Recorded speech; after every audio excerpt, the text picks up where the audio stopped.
सभी बीएलई भाइयों को मेरा नमस्कार। मैं Ajay Choubey, CSC state office Lucknow से। आज की मुलाकात श्रृंखला अंतर्गत आज हम बात करने जा रहे हैं, एक विशेष चर्चा करने जा रहे हैं आईआईबीएफ के संबंध में।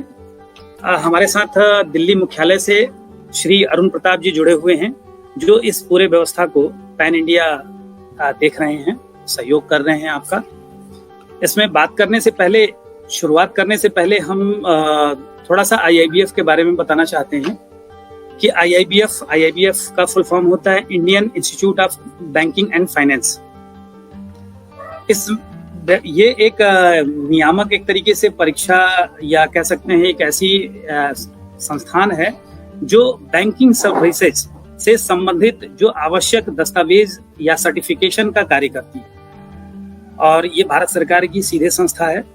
इसने सीएससी के साथ मिलकर के आईआईबीएफ में आवेदन और परीक्षा, स्थानीय स्तर पे परीक्षा कराने की जिम्मेदारी सीएससी को दी हुई है। इसमें हमारे उत्तर प्रदेश से 1 लाख से अधिक नागरिकों को सर्टिफिकेशन हम लोग दे चुके हैं, करीब 1.5 लाख के करीब में होगा मेरी समझ से। और ये पीछे 5-6 सालों से सीएससी के माध्यम से ये सर्विस चल रही है। और जैसा कि आप सभी जानते हैं कि बीसीबीएफ करस्पॉन्डेंस लेने के लिए आपको आईआईबीएफ सर्टिफिकेट की जरूरत तो पड़ती ही है, लेकिन अब सीएससी का नया आवेदन भी करना है तो उसमें भी आपको आईआईबीएफ के सर्टिफिकेशन की आवश्यकता हो रही है। ऐसे में कुछ नई गाइडलाइंस आई हैं आरबीआई की, तो आज हम लोग पूरा चर्चा करेंगे। जो कंफ्यूजन की स्थिति है उस पर बात करेंगे। तो हमारा आप सभी से आग्रह होगा कि आप सभी बहुत ध्यान से इस सेशन को सुनेंगे, और साथ में अपने जो कुछ भी क्वेश्चंस होंगे चैट बॉक्स में आप डालिएगा। सेशन के अंत में हम लोग इस पे विस्तृत चर्चा करके आपके संदेह, जो भी सवाल होंगे, उसको पूरा करेंगे। तो बहुत बहुत धन्यवाद अरुण जी। काफी लंबे समय से हम इस सेशन को करना चाह रहे थे, लेकिन अभी स्ट्रेटजी क्लियर नहीं हो पा रही थी आईआईबीएफ की। तो आप हमारे साथ जो भी दर्शक हैं, बीएलई बंधु हैं, एकेडमी सेंटर वाले हैं, उनको थोड़ा सा आईआईबीएफ और आईआईबीएफ में जो नई प्रणाली आई है, नई व्यवस्था जो आरबीआई की गाइडलाइन के साथ है, तो इसके बारे में आप बताएंगे। नमस्कार चौबे जी, नमस्कार सभी बीएलई। तो हम जैसा आज चर्चा करने वाले हैं, तो आईआईबीएफ जो है, आईआईबीएफ का तो चौबे जी ने जैसे बताया आपको कि जो आपके, मेरी वॉइस क्लियर है? बिल्कुल बिल्कुल, आपकी वॉइस बहुत क्लियर जी। तो जो अभी व्यवस्था मतलब पहले चलती थी और अभी व्यवस्थाएं चल रही हैं, उनमें मतलब बहुत से डिफरेंसेज आ गए हैं, बहुत सी प्रॉब्लम्स मैंने देखा है, बीएलई के पास भी कुछ हैं। तो सबसे पहले हम ये समझते हैं कि आईआईबीएफ एक्चुअल में है क्या। आईआईबीएफ, जैसा सर ने बताया कि IIBF Indian institute of banking and finance की तरफ से एक सर्टिफिकेशन कराया जाता है बीसी एंड बीएफ का, ठीक है, जिसमें business correspondent and business finance के लिए किया जाता है। और उसमें आपके जैसे कियोस्क बैंकिंग हो गए, आपकी और फाइनेंशियल सर्विसेज होती हैं, उसमें वो यूज होता है और उसमें वो मैंडेटरी भी होता है। और पीएसयू बैंक तो इसके बिना आपको कियोस्क बैंकिंग भी अलाउ नहीं करता है। आप शायद जानते होंगे, आपको रिक्वायरमेंट भी अभी होती है ग्राउंड लेवल पे। और न्यू बीएलई कोई जो बनना चाहता है, उसके लिए बीसीबीएफ का सर्टिफिकेट भी मैंडेटरी है। शायद आपको ग्राउंड पे ये रियलिटी आपको पता होगा। तो बीसीबीएफ का सर्टिफिकेट हमारा बहुत सी जगह यूज होता है। तो इसके लिए पहले क्या होता था कि कोई भी कैंडिडेट आता था, कोई भी कैंडिडेट या कोई भी बीएलई हमारे बीएलई पॉइंट पे रजिस्ट्रेशन करता था एग्जाम के लिए, और एग्जाम डेट सिलेक्ट करता था और एग्जाम सेंटर चूज करता था, और उस डेट पे वो एग्जाम दे के बीसीबीएफ का सर्टिफिकेट वो ले लेता था। अभी लेकिन आरबीआई ने कुछ उसकी गाइडलाइंस में कुछ चेंजेस किए हैं, कुछ मतलब अपनी सर्विस को कुछ इम्प्रूव करने के लिए या कुछ अच्छा सीखने के लिए, कुछ भी समझ लो। तो उसमें चेंजेस ये हुए हैं कि अब ऐसा नहीं है कि कैंडिडेट सीधा रजिस्ट्रेशन करेगा एग्जाम के लिए और वो आईआईबीएफ का सर्टिफिकेट ले सकेगा। इससे पहले उसको क्या करना पड़ेगा, उसके पहले उसको एक ट्रेनिंग करनी पड़ेगी, जिसमें 2 टाइप की ट्रेनिंग है। एक आईआईबीएफ की जो ट्रेनिंग है वो 42 आवर्स की है, और एक है आपकी 28 आवर्स की। तो 28 आवर्स की जो ट्रेनिंग है वो बेसिक सर्टिफिकेशन के लिए है, और एडवांस सर्टिफिकेशन के लिए जो ट्रेनिंग है वो आपकी 48 आवर्स की है, सॉरी 42 आवर्स की। अब उसमें मैं आपको एक बता दूं, बेसिक और एडवांस में कुछ डिफरेंसेस हैं।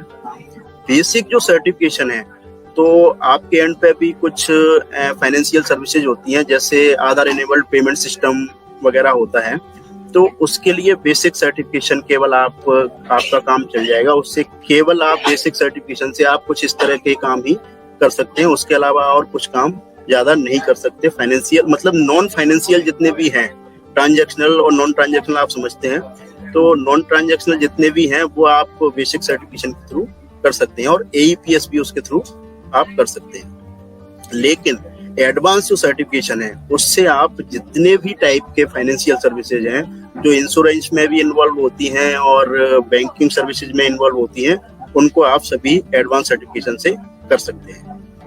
तो देखो, सबसे पहला आपको समझने की ये बात है कि आपका जो CSC पॉइंट है वो कैंडिडेट का फर्स्ट ऑफ पॉइंट है, क्योंकि अब तक जितना भी कैंडिडेट आता था वो आपके पास ही आता था, और अभी भी आपके पास ही आ रहा है सबसे पहले। तो इसमें आपको समझने की ये जरूरत है कि आपको उनको अच्छे से आज गाइड करना है कि कैसे उसको सर्टिफिकेट लेना है, कहाँ पे उसको जाके मतलब ट्रेनिंग लेगा, फिर उसके बाद क्या क्या प्रोसेस से गुजरना पड़ेगा और कहाँ कहाँ पे ट्रेनिंग ली जा सकती है। तो ये चीजें समझना आपको थोड़ा सा जरूरी रहेगा। तो इसके लिए मैं आपको बता दूं, आपके पास कैंडिडेट आता है, उसको आप गाइड कीजिए कि उसको जो ट्रेनिंग है वो RBI ने 4 इंस्टीट्यूट डिफाइन किए हैं, जिसमें एक निस्बर्ड है, एक बर्ड है और एक आपका IIBM है। बर्ड और IIBM ने अभी तक ट्रेनिंग स्टार्ट नहीं की है। अभी तक जितने भी बैचेज निकले हैं, जो भी बैचेज अलॉट हुए हैं, वो अभी निस्बर्ड ने ही स्टार्ट किए हैं और किसी ने स्टार्ट नहीं किए हैं। उन्होंने कुछ बैच अभी फिनिश भी कर दिए हैं।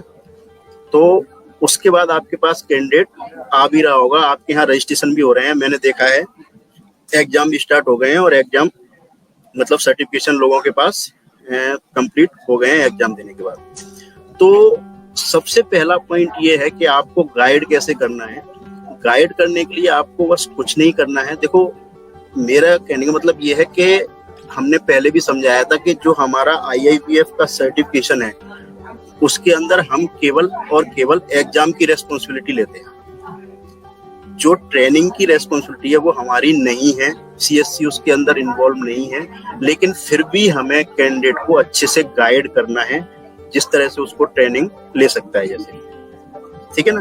तो इस चीज का भी हमें ध्यान रखना है कि कभी हमारे CSC के ऊपर भी ऐसी चीजें नहीं आनी चाहिए कि ट्रेनिंग में आप इन्वॉल्व जितना ज्यादा हो गए, आप उसको गाइड अच्छे से कीजिए, पहुंचाइए कि ऐसे ऐसे ये ट्रेनिंग इंस्टीट्यूट हैं, यहाँ पे आप जाके इंफॉर्मेशन ले सकते हैं। साइट भी उनको बताइए, आप खुद भी उनका फॉर्म फिल कर सकते हो। लेकिन ये थोड़ा सा ये है कि आपका CSC के पास उसके राइट्स भी नहीं है। मैं आपको बताऊं कि हम फॉर्म भी फिल कर सकें, तो आपको अपने लेवल पे फॉर्म भी फिल कर सकते हो किसी की हेल्प पे, लेकिन गाइड आपको अच्छे से करना है, ये आपको ध्यान रखना है, ठीक है ना।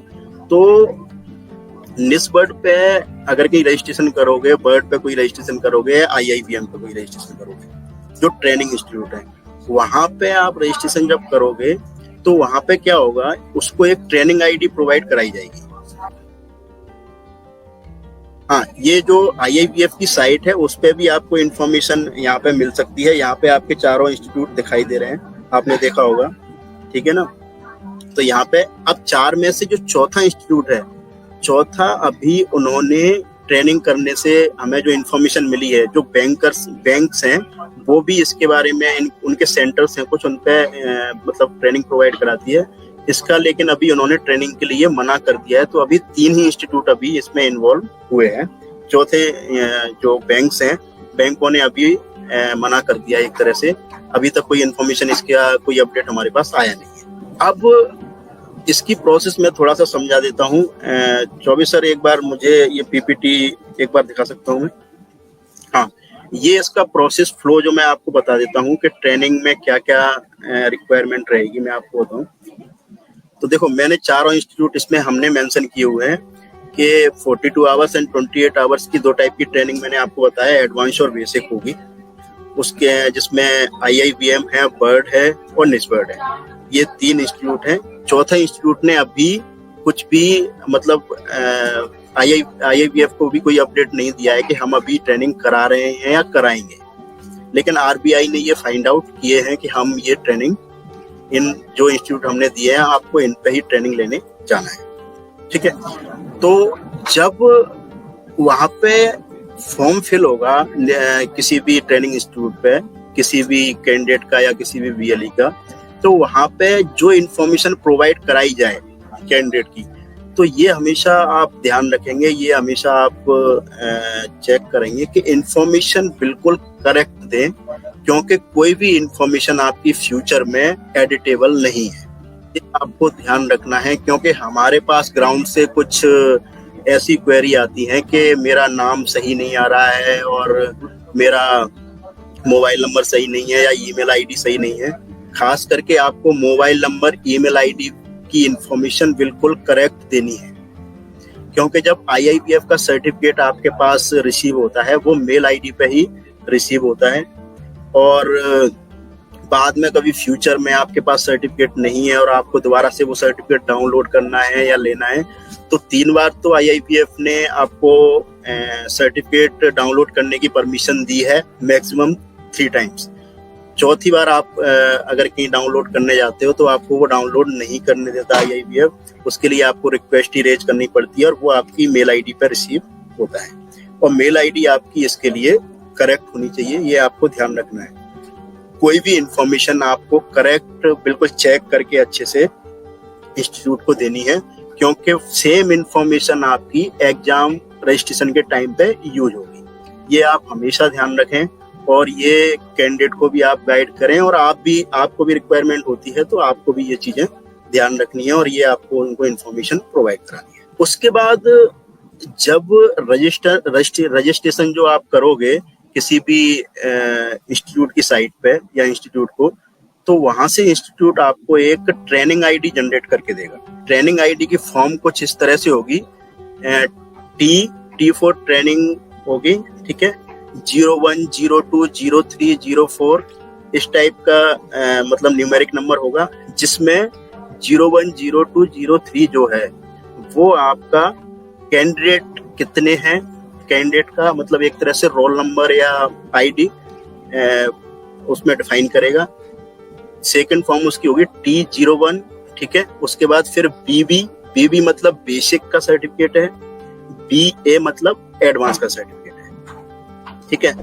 BA BB, उसके बाद एक न्यूमेरिक वैल्यू और होगी 01, 02, 03, उसका नंबर है, उसका जो वो डिफाइन वहाँ पे जो न्यूमेरिक वैल्यू है वो डिफाइन करेगी कि ये ट्रेनिंग कौन से बैच की है, 01 बैच की है या 02 बैच की है या 03 बैच की है, वो वहाँ पे वो डिफाइन करेगी। तो ये चीजें भी ध्यान हमें रखनी है। उससे आपको यह, जैसे मान के चलो कोई ट्रेनिंग आईडी लेके आता है कैंडिडेट आपके पास और आप उसका रजिस्ट्रेशन जब करने जाते हो, तो वहाँ पे मान के चलो T01 या T02 BB 49 नंबर उस किसी ने दे दिया, 49 अगर कि बैच ही नहीं क्रिएट हुए हैं तो वो ट्रेनिंग आईडी आपकी रॉन्ग वहाँ पे बताएगा, वो आपको वहाँ पे ही क्लियर हो जाएगा कि इतने बैच तो अभी तक क्रिएट ही नहीं हुए, ठीक है ना। तो ये थोड़ा सा आपको भी हेल्प करेगा, क्योंकि हमारे पास इस टाइप की क्वेरी आई है, किसी ने कुछ भी ट्रेनिंग आईडी डाल के चेक किया है या कुछ भी है, तो वो कोई भी ट्रेनिंग आईडी वहाँ पे नहीं आएगी। तो वहाँ से एक ट्रेनिंग आईडी जनरेट होगी, जब ट्रेनिंग फिनिश हो जाएगी तो वो ट्रेनिंग आईडी लेके कैंडिडेट आपके पास आएगा, उसका आपको फॉर्म फिल करना है, ठीक है। तो आपका जो डिजिटल सेवा पोर्टल है वहाँ पे आपने देखा होगा, तो आपके जो प्रोडक्ट का नाम था वहाँ पे पहले एग्जामिनेशन फी हुआ करता था, आपने देखा होगा, उस प्रोडक्ट का नाम एग्जामिनेशन फी था।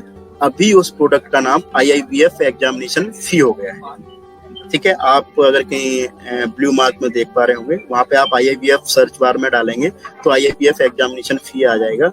उस पे आप जैसे ही क्लिक करेंगे तो इस टाइप की कुछ विंडो आपके पास ओपन हो जाएगी, जिसमें सेंटर कोड एंड पासवर्ड और कैप्चा आपको फिल करना है। तो सेंटर कोड और पासवर्ड आपकी हमने स्टेट टीम डिस्ट्रिक्ट टीम को डिस्ट्रीब्यूट कर दिए हैं, आप उनसे लेके और यहाँ पे सेंटर कोड और पासवर्ड आप डाल सकते हैं। वो सेंटर कोड और पासवर्ड जितने भी VLE हैं यूपी के अंदर, मतलब पर्टिकुलर किसी भी स्टेट के अंदर, सभी स्टेट के हमने एक एक यूजर आईडी पासवर्ड बनाए हुए हैं, एक ही सेंटर कोड है, एक ही पासवर्ड है, वही पासवर्ड और सेंटर कोड आपको यूज करना है। जिस स्टेट का BLE है उस स्टेट को उस स्टेट के ही यूजर आईडी और पासवर्ड यूज करने हैं। कोई भी BLE ऐसा नहीं है किसी के लिए अलग से डिफाइन नहीं किए, एक ही यूजर आईडी पासवर्ड आप यूज कर सकते हैं। यहाँ पे आप जब साइन इन करेंगे, साइन इन करने के बाद जो डैशबोर्ड है IIBF का वो कुछ इस तरह से डिस्प्ले होगा। ऊपर देख पा रहे होंगे apply for certification examination for business correspondent facilitator advance. ये ऊपर जो है वो एडवांस के लिए है और नीचे आपका बेसिक के लिए है। इस पे आप जैसे ही क्लिक करेंगे बेसिक या एडवांस पे, यहाँ पे आपको देख रहे हैं ट्रेनिंग आईडी डालनी है, जो ट्रेनिंग आईडी वहां से मिलेगी। हाँ, एक और बात इसमें मैं आपको बताना थोड़ा समझूंगा। ट्रेनिंग आईडी है, ट्रेनिंग आईडी की फॉर्म इसी टाइप की होगी, ये हमेशा ध्यान रखें, क्योंकि कुछ हमारे पास ग्राउंड से कुछ ऐसी चीजें आ रही हैं कि वो सर्टिफिकेट पे एक आईडी डली है, वो ट्रेनिंग आईडी समझ रहे हैं, वो ट्रेनिंग आईडी नहीं है। ये ट्रेनिंग आईडी आपको मोबाइल नंबर, आप जो कैंडिडेट का रजिस्टर्ड मोबाइल नंबर है और रजिस्टर्ड मेल आईडी है उस पे ही रिसीव होगी है, क्योंकि ये कॉन्फिडेंशियल है, ये किसी को डिस्क्लोज भी नहीं करनी है, क्योंकि फॉर्म जो फिल होगा वो इसके थ्रू ही होगा, है ना। ये डिस्क्लोज भी नहीं होनी है, ये जब आप एग्जामिनेशन फॉर्म फिल करने जाएंगे तभी ये आपको प्रोवाइड करानी है, और ये कैंडिडेट के मोबाइल नंबर और मेल आईडी पे रिसीव हो रही है। तो ये हमेशा आपको ध्यान रखना है और इसको डिस्क्लोज ऐसे ही नहीं करें, ये भी आपको सभी कैंडिडेट को भी गाइड करना है और आपको भी इस चीज का ध्यान रखना है। जैसे ही आप ट्रेनिंग आईडी डाल के गेट डिटेल्स पे क्लिक करेंगे तो जो भी इंफॉर्मेशन आपने ट्रेनिंग इंस्टीट्यूट को प्रोवाइड कराई थी, अपनी ट्रेनिंग इंस्टीट्यूट को जो आपने इंफॉर्मेशन उसको प्रोवाइड कराई थी, वो डेटा आपका यहाँ पे फैच होके आ जाएगा। जितना भी इंफॉर्मेशन आपने प्रोवाइड की, यहाँ पे आपको कोई भी इंफॉर्मेशन फिल नहीं करनी, यहाँ पे सभी इंफॉर्मेशन आपको पहले से फिल हुई मिलेगी, जो इंफॉर्मेशन आपने वहाँ पे प्रोवाइड कराई थी। यहाँ पे आपको केवल एक चीज फिल करनी है, आप देखेंगे एग्जाम का मीडियम है, एग्जाम सेंटर का नाम है, वेन्यू नेम, जो मतलब आप पहले भी फिल करते थे, एग्जाम सेंटर की जो भी इंफॉर्मेशन है वो आपको यहाँ पे फिल करनी है कि कौन सी डेट आपको रिक्वायर है एग्जाम देने के लिए, कौन सा टाइम पे आप एग्जाम देने जाओगे, कौन सी स्टेट में आपको जाना है, कौन सा एग्जाम वेन्यू है, वो सभी एग्जाम से रिलेटेड, एग्जाम सेंटर से रिलेटेड आपको इन्फॉर्मेशन यहाँ पे पुट करनी है। यहाँ पे आप जैसी इन्फॉर्मेशन फिल हो जाएगी, यहाँ पे आप सबमिट करोगे तो यहाँ पे आपको पे करने के लिए आ जाएगा, आपको पे करना है, ठीक है। यहाँ पे पूरी इन्फॉर्मेशन आप देख रहे हो, पूरी इन्फॉर्मेशन यहाँ पे आ रही है एग्जाम से रिलेटेड। पे नाउ पे जैसे ही आप क्लिक करेंगे उसके बाद आप कंफर्म करेंगे। देखो, आपने जो मतलब एग्जामिनेशन IIBF एग्जामिनेशन फी के थ्रू गए थे, तो आपका डिजिटल सेवा पोर्टल पे आपका लॉगिन था, ठीक है ना। आप अगर कहीं लॉगिन थे पहले से तो आपको फिर से लॉगिन करने की रिक्वायरमेंट नहीं है। आपको अगर कहीं डिजिटल सेवा पोर्टल लॉगिन नहीं किया हुआ है तो आपको फिर से एग्जामिनेशन डिजिटल सेवा पोर्टल यहाँ पे लॉगिन करने की रिक्वायरमेंट रहेगी। जो आपके क्रेडेंशियल है वो आपको डालने हैं डिजिटल सेवा पोर्टल के। यहाँ पे आप साइन इन करोगे, यहाँ पे आप जो आपका वॉलेट है CSC का उससे प्रोसेस करोगे पे नाउ पे, और उसके बाद आपको यहाँ पे पासवर्ड डालना होता है, और यहाँ पे आपकी पास की होती है जो वॉलेट की, जो आपको मतलब दिन भर आप इसी से पेमेंट करते हैं तो आपको सबको पता है पास की क्या है। यहाँ पे आप पास की करेंगे और पे करेंगे। यहाँ पे कुछ पेमेंट रिसीप्ट वगैरह जनरेट होगी। अभी ये जो थी कुछ इसमें हमने पेमेंट रिसीप्ट ही वहाँ पे रखी है, और IIBF जो एडमिट कार्ड जनरेट करेगा वो एडमिट कार्ड जो है ना कैंडिडेट के मेल आईडी पे जाके रिसीव हो जाएगा। इसलिए मेल आईडी के लिए विशेष करके उससे कैंडिडेट से ये बोलें वो आपको जो मेल आईडी और मोबाइल नंबर है वो आपको अच्छे से मतलब क्लियर देना है। उसमें इंफॉर्मेशन में कोई भी फॉल्स इंफॉर्मेशन नहीं होनी चाहिए, ये ध्यान रखना है, ठीक है ना। एडमिट कार्ड के लिए अब मैं आपको बता दूं कि कभी कभी ये भी होता है कि कैंडिडेट BLE से भी कहता है कि मेरा एडमिट कार्ड जनरेट नहीं हुआ है, मेरा एडमिट कार्ड नहीं आया है। तो उसके लिए भी एक लिंक हमने शेयर किया हुआ है, आप सभी को पता होगा, ठीक है। नहीं तो आप अपनी स्टेट डिस्ट्रिक्ट टीम से भी ले लेना, वो लिंक है जिससे आप एडमिट कार्ड दोबारा से भी डाउनलोड कर सकते हैं, कैंडिडेट खुद कर सकता है, आप भी उसका करके उसको दे सकते हो। और बाई चांस एडमिट कार्ड नहीं भी रिसीव होता है तो वो क्वेरी अपने जो भी चैनल है डिस्ट्रिक्ट टीम या स्टेट टीम के थ्रू वो आप हमें उसका इशू रेज करेंगे, आपको एडमिट कार्ड वहाँ पे दे दिया जाएगा। और कुछ कंसर्न में मैं आप लोगों से एक ये भी बात कहना चाहता हूँ कि जो भी इशू मतलब फीस आपकी कट जाती है और आपका ट्रांजैक्शन सक्सेसफुल नहीं होता है, फेल्ड हो जाता है ट्रांजैक्शन जो भी होते हैं, तो उसके लिए टिकट्स हैं, ठीक है।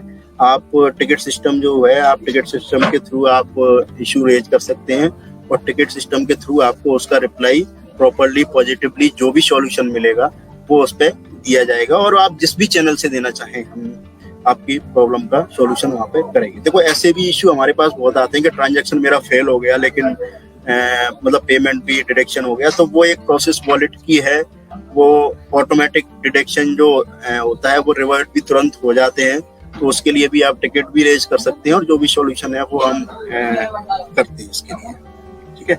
और एडमिट कार्ड का विशेष करके मैं आपसे फिर से कहना चाहता हूँ, एडमिट कार्ड रिसीव नहीं होता है कैंडिडेट को, कुछ भी नहीं हो, जो भी मेल पे भी नहीं आता है, कभी कभी हो सकता है मेल पे भी कभी स्पैम में चला गया या किसी और वे में वो रिसीव नहीं हो पाया, तो वो किसी भी चैनल के थ्रू, ग्रुप सबके बने हुए हैं, किसी भी चैनल के थ्रू जो भी मतलब डिस्ट्रिक्ट टीम के थ्रू कांटेक्ट करना चाहे या स्टेट टीम के थ्रू हमसे कांटेक्ट करना चाहे या डायरेक्टली जो भी चैनल है उसके थ्रू आपको एडमिट कार्ड भी प्रोवाइड कराया जाएगा। लेकिन ऐसा नहीं है, किसी भी चीज में घबराने की जरूरत नहीं है कि एडमिट कार्ड नहीं हुआ, जो भी है इस चीज का भी आपको ध्यान रखना है। कोई मतलब कोई ऐसा नहीं है, उसको लेके नहीं बैठना है कि मैं एग्जाम देने नहीं गया और नहीं, क्योंकि हमारे पास कुछ केस ऐसे भी आते हैं, तो इस चीज का थोड़ा सा ध्यान रखना होता है कि किसी का मतलब कभी किसी भी वजह से एग्जाम नहीं हो पाया और वो फिर हमें 2-2 महीने बाद 3-3 महीने बाद इन्फॉर्म कर रहा है, तो उसका फिर सॉल्यूशन थोड़ा सा आप समझ रहे हो, वो थोड़ा सा ऐसा हो जाता है कि उसका सॉल्यूशन मिलना थोड़ा सा मुश्किल IIBF की तरफ से भी हमें मुश्किल हो जाता है, ठीक है ना। तो तुरंत इन्फॉर्म करें, जो भी समस्या है उसका आपको तुरंत बताना है, किया जाएगा। जहां तक मैं समझ पा रहा हूँ आपकी जो एडमिट कार्ड आपको पता ही है कुछ इस तरह का आता है सबको, जहां तक है ये जो प्रोसेस है वो आप सबको समझ में आ गई होगी, इसमें मुझे नहीं लगता कि कुछ चीज ऐसी बची हुई है।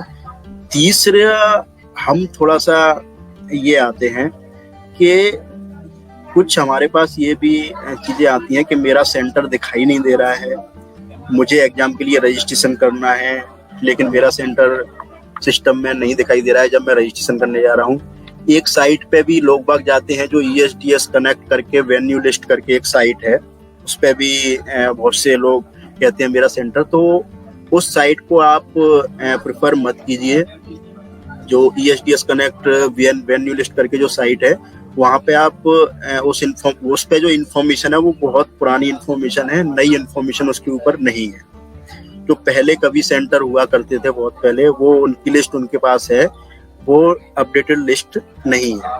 तो आपको अपना सेंटर जिसके भी मतलब IIBF के सेंटर रन कर रहे हैं उसको आपको फाइंड आउट करने के लिए सबसे अच्छा तरीका यही है कि आपको कैंडिडेट जब आप रजिस्ट्रेशन करेंगे तो कैंडिडेट रजिस्ट्रेशन करते टाइम आपका सेंटर उस लिस्ट में दिखाई देगा जिसके अप्रूव्ड हैं।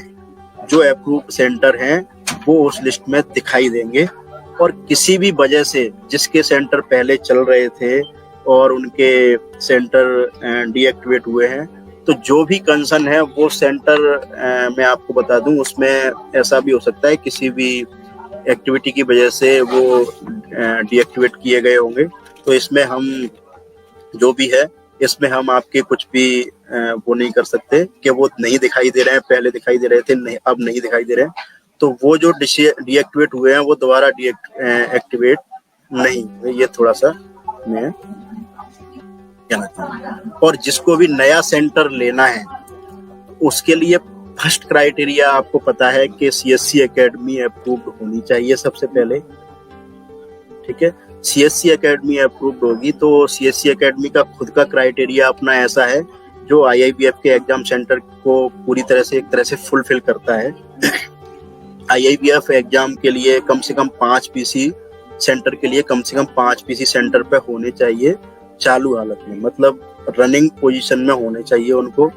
और आपका जो प्रोमाइसिस है वो सिक्योरिटी पॉइंट ऑफ व्यू से सही होना चाहिए, जहाँ पे किसी भी कैंडिडेट को जाने में कोई प्रॉब्लम नहीं हो और वो वहाँ पे सिक्योर फील करे, ठीक है ना।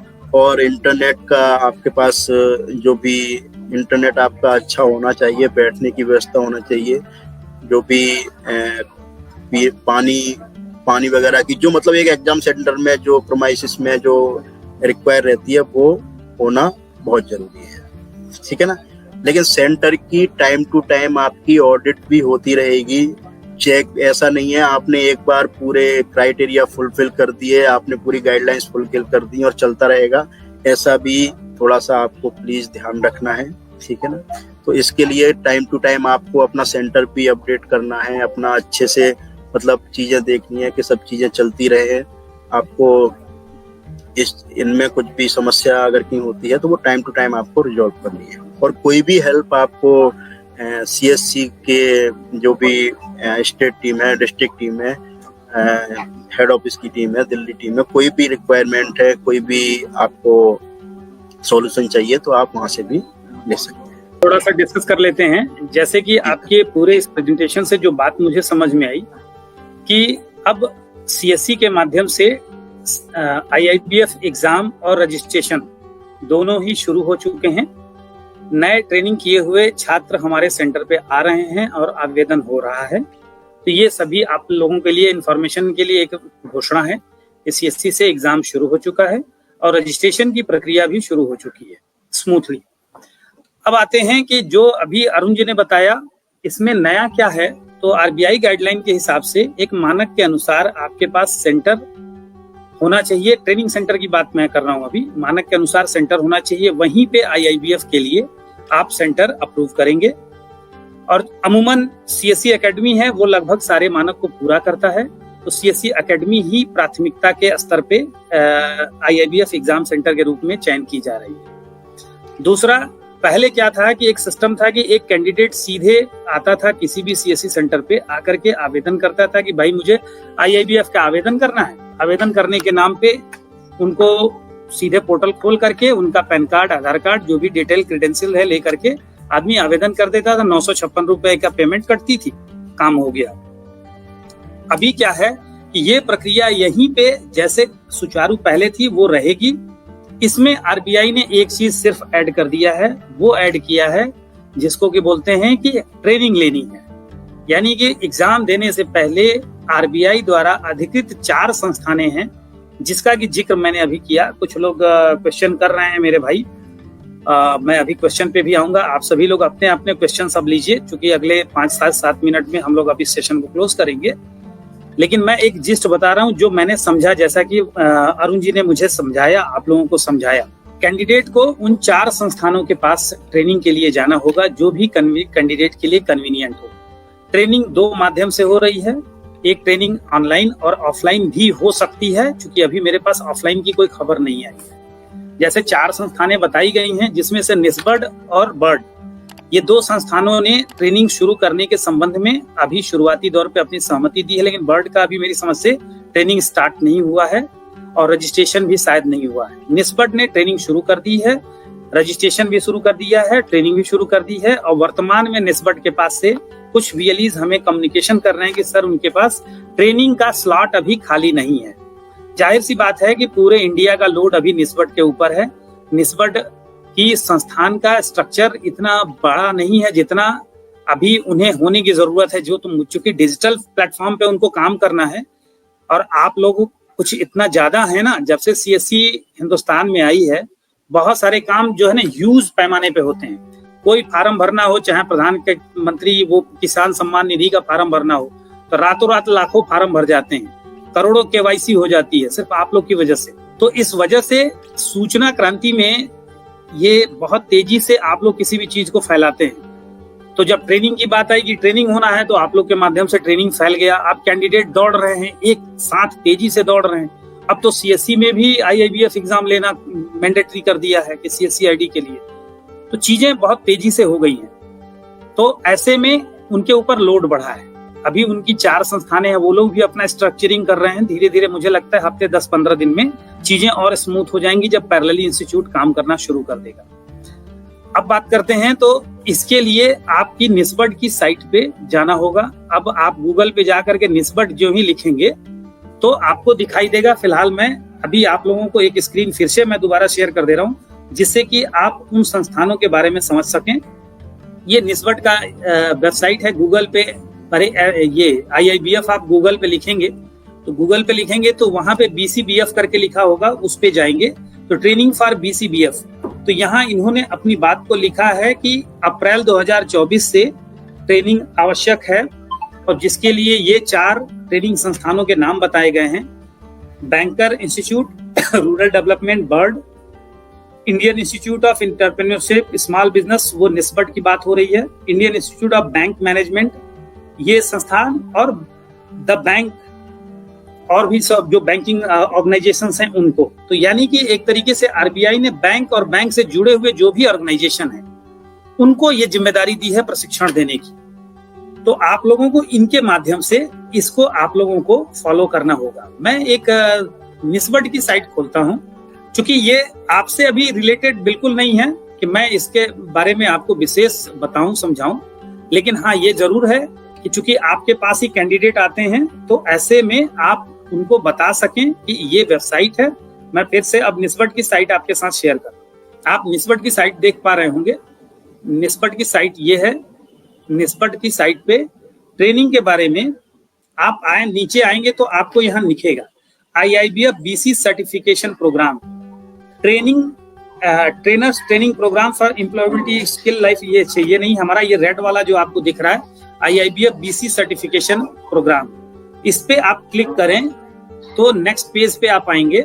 नेक्स्ट पेज पे जब आएंगे तो यहाँ पे इसके बारे में BC एडवांस क्या है, वो सारी चीजें आपको यहाँ पे जानकारी मिलेगी। इनके हेल्प डेस्क के बारे में है, सारी जानकारी यहाँ पे आपको मिलेगी। तो आप लोग यहाँ से जानकारी प्राप्त कर सकते हैं जो ही आपके पास, क्योंकि आप लोग जाहिर सी बात है आप लोगों के क्लाइंट बेस होते हैं। कोई कैंडिडेट कोचिंग कर रहा है तो आप किसी कोचिंग सेंटर में गए, वहां जाके बताते हैं बच्चों को।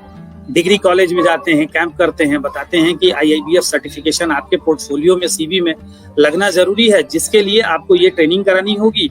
वहां से आप आएंगे तो हमारे यहाँ आवेदन हो जाएगा, हम आपकी ट्रेनिंग और के साथ आपका ये एग्जामिनेशन वगैरह में आपकी मदद करेंगे, हमारी संस्था के द्वारा होगा। तो ऐसे में ये बेसिक इन्फॉर्मेशन आपके पास रखना जरूरी है।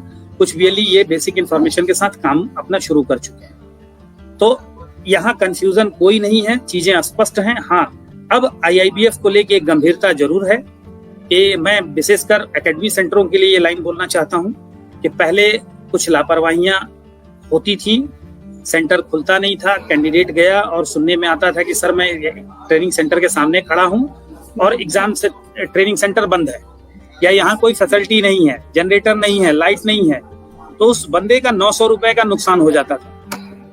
अभी क्या है कि 900 रुपया प्लस ट्रेनिंग की फीस भी नुकसान होने की गुंजाइश है। ऐसे में बहुत ही संवेदनशील हो जाता है, और हम ये मान के चलते हैं कि यूपी में जितने भी ट्रेनिंग एग्जाम सेंटर चल रहे हैं, या तो वो मानक के अनुसार अपना रहेंगे या फिर उनकी संख्या कम होगी, क्योंकि हमें इस पे बहुत ज्यादा नुकसान होना बहुत बड़ी बात हो जाएगी। आप खुद भी सोच लें कि 4000-5000 रुपये आपका नुकसान हो जाए और थोड़ी सी लापरवाही पे, तो सब कुछ सीरियस होने की जरूरत है। और इस संस्था के लिए बड़ा यूनिक प्रोडक्ट है, यूनिक सर्विस है, जो आप ही के पास है, अन्यत्र किसी के पास नहीं है। तो इसको आप लोग ध्यान रखें। अब हम चलते हैं क्वेश्चन आंसर की। अच्छा, एक सबसे बड़ी जो और अरुण जी ने जो बात बताई, मेल ID और मोबाइल नंबर, ये सबसे इंपॉर्टेंट है रजिस्ट्रेशन के समय, ट्रेनिंग के रजिस्ट्रेशन के समय या एग्जाम रजिस्ट्रेशन में जो भी है। ये 2 चीज अगर सही नहीं हुआ तो किसी भी प्रकार का ना आपको ट्रेनिंग ID मिल पाएगी कैंडिडेट को, ना ही एडमिट कार्ड मिलेगा, सर्टिफिकेट लेकर के तो उसमें समस्या आएगी, कम्युनिकेशन में समस्या आएगी। तो ये ध्यान रहे कि आप लोग मेल ID और मोबाइल नंबर स्पष्ट और सही ढंग का भरें, इसमें किसी भी प्रकार का कोई गलती ना होने पाए। और फॉर्म सबमिट करने से पहले जरूर सामने वाले को दिखा के कंसेंट जरूर लीजिए आप लोग, अदरवाइज चीजें आपके ऊपर आएंगी।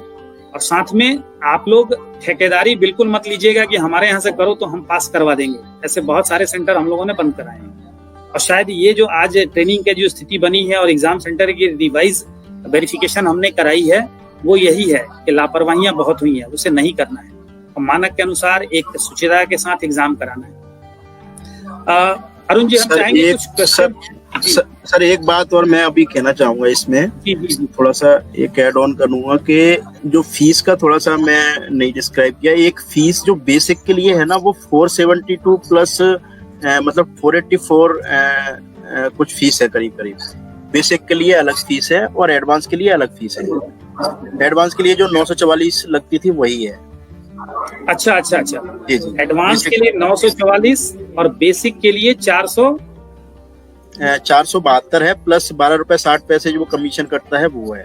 अच्छा, मतलब 956 रुपए 60 पैसा उधर करता है। ओके, यानी कि एग्जामिनेशन फी में भी 2 कैटेगरी अब हो गई अपने पास। नहीं, कैटेगरी सर वो पहले भी थी, लेकिन वो पहले कोई चूज नहीं करता था, वो एक ही फॉर्म फिल करता था। अच्छा, ओके। हाँ, पहले भी 2 कोड पे होते थे, लेकिन वो हमेशा 900 हम एडवांस ही डिफॉल्ट एडवांस ही पिछले 5 सालों से तो मैं यही जानता हूँ, जब से मैं देखता हूँ। बिल्कुल, अच्छी बात है। तो वो 2 कैटेगरी हो गई, बेसिक और एडवांस। हाँ, और अब एक और बात है, एक चीज और मैं बताना भूल गया कि जो भी एग्जाम में मतलब एग्जाम की जो मतलब पासिंग मार्क्स थे वो 50% हो गए हैं।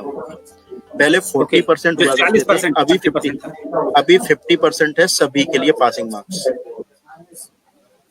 ठीक है ना। और बेसिक में 50 क्वेश्चन का पेपर होगा और एडवांस में 100 का होता है। जिसका एग्जाम सेंटर है, जो रजिस्ट्रेशन केवल करते हैं, तो सभी एग्जाम सेंटर वालों से खास करके मुझे ये कहना है कि अपने कहीं कैंडिडेट आपके पास अलॉट है, वो आपके पास इंफॉर्मेशन मैसेज के थ्रू आती है कि ये आपके यहाँ एग्जाम शेड्यूल हुआ है, तो आपको तो सेंटर अपना ये देखें कि हमेशा खुला रखें।